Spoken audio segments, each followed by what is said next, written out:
yo contestaría en varios planos, en varios bloques. Primero, el INE tiene una responsabilidad institucional, jurídica y política por ser el gran órgano conductor del Sistema Nacional de Elecciones.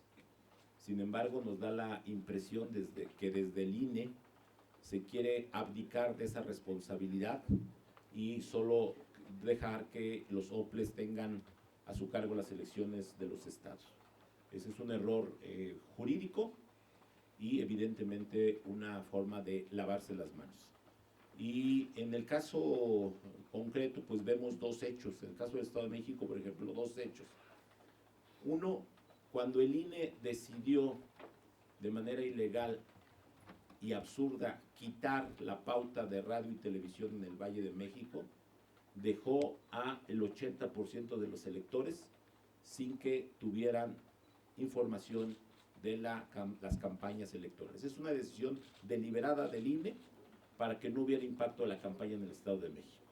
Ahí hay una responsabilidad, yo diría incluso de violación a la Constitución por parte del Consejo General del INE, que no garantizó a los electores del Estado de México información suficiente, veraz y confiable, bajo un principio totalmente absurdo. Dijo que no llegaba la señal a 59 municipios del Valle de México, porque solo llegaba a 58. Lo único que nunca dijo mediáticamente que ese municipio que no llegaba es el municipio de Tepetlixpa, que representaba el 0.19% de la población. Es decir, dejan al 80% por un formalismo del 0.18, no meten la campaña del Estado de México en las pautas de radio y televisión de los partidos. Hay una responsabilidad. Segunda responsabilidad, en el famoso sistema de registro de representantes de casilla, que, para decirlo en una palabra, fue un desastre.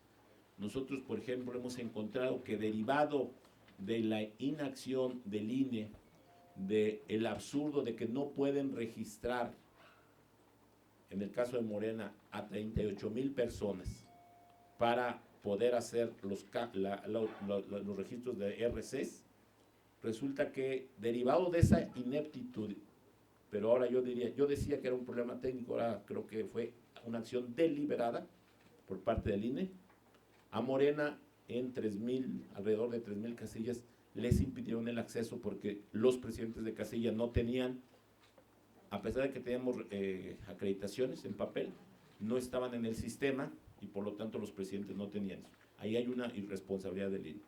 Y tercero, la responsabilidad política que tiene el INE de haber nombrado OPLES con tanta debilidad institucional, consejeros en los estados que no se comportan como órganos electorales autónomos, sino que de facto se convierten en empleados de los gobiernos de los estados, sujetos al caso. Vemos el caso de Coahuila, que no pueden ni siquiera avanzar en un PREP, que no tienen autoridad política. En el caso del Estado de México, el Consejo del IEM llegó a plantear firmar un pacto de civilidad con el secretario general de gobierno del Estado de México.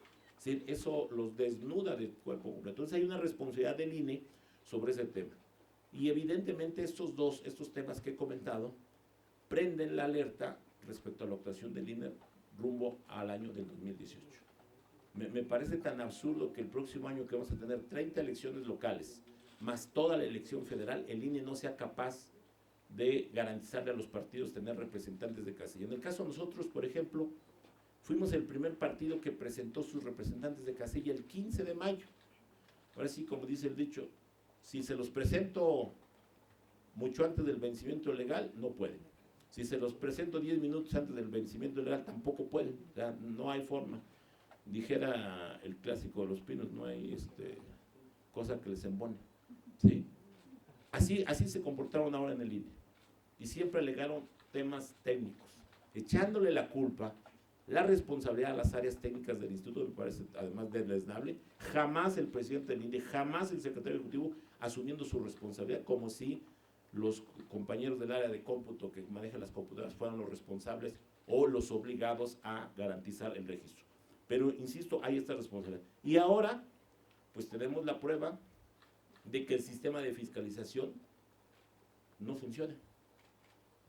Alfredo del Mazo le puede decir a la autoridad que gastó 115 millones, sin embargo está gastando 402. Y aquí están las pruebas, insisto, que provienen de la contabilidad alterna de la oficina del PRI en el Estado de México. Estas pruebas que nos hicieron llegar vienen directamente de la oficina del PRI del Estado de México, que nos han hecho llegar esta información, priistas que evidentemente no están de acuerdo con los resultados y que no están de acuerdo con la forma en que se quiere imponer Alfredo del Mazo. ¿Pero pediría usted que se fueran los consejeros? Pues mira, ya no se trata de pedir, Nayeli, hace mucho yo quisiera que ni hubieran llegado, o sea, ya para acabar pronto. O sea, estos consejeros del INE que les encantan solo andar de viaje en el mundo presumiendo la democracia mexicana, pero no son capaces de garantizar un registro de 38,000 representantes de casilla.